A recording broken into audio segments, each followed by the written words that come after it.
आजादी के बाद लगभग 60 साल तक कांग्रेस ने देश को उपनिवेशिक मानसिकता में जकड़ कर रखा। कांग्रेस ने भारतीयता, भारत के असली नायकों के गौरवशाली इतिहास को बताने के बजाय सांप्रदायिकता, तुष्टीकरण और गुलामी के भाई भतीजावाद की सोच को किताबों में पढ़ा। वामपंथी सोच को देश की शिक्षा नीति का हिस्सा बनाया।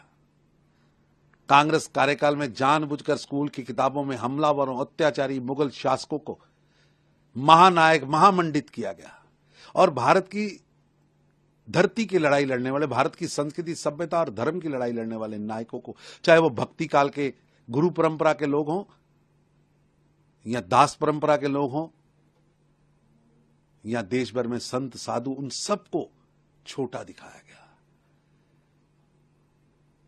देश के लिए लड़ने वाले दशम गुरु गुरु गोविंद सिंह हो या छत्रपति शिवाजी महाराज, महाराणा सांगा हो या छत्रपति संभाजी महाराज या महाराणा प्रताप हो या भारत के अन्य वीर, उनको नजरअंदाज भी किया गया और अपमानित भी किया गया।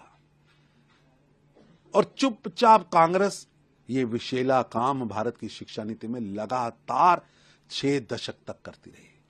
कांग्रेस की धार्मिक तुष्टीकरण की नीति के कारण जिससे राष्ट्रीय त्योहार, भारत की हिंदू संस्कृति, राष्ट्रीय संस्कृति और राष्ट्रीय परंपराओं को अपमानित किया गया, कम महत्व दिया गया। यहां तक कि तिरस्कार की भावना जन जन में पैदा की गई। मजाक का पात्र बनाया गया भारत की संस्कृति को।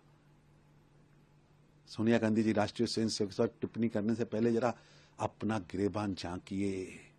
ये इटली का चश्मा उतारेंगे तो आपको ध्यान में आएगा कि नेशन फर्स्ट की सोच को लेकर राष्ट्रीय स्वयंसेवक संघ पिछले 100 वर्षों से राष्ट्रीय चेतना, राष्ट्रीय चरित्र निर्माण, राष्ट्र देवो भव, राष्ट्रीय कार्य जीवन में प्रथम है और देश की सेवा ही मेरे जीवन का उद्देश्य है। इस कार्य को सामने रखकर, इसको मंत्र मानकर लगातार निरंतर तपस्या कर रहा है।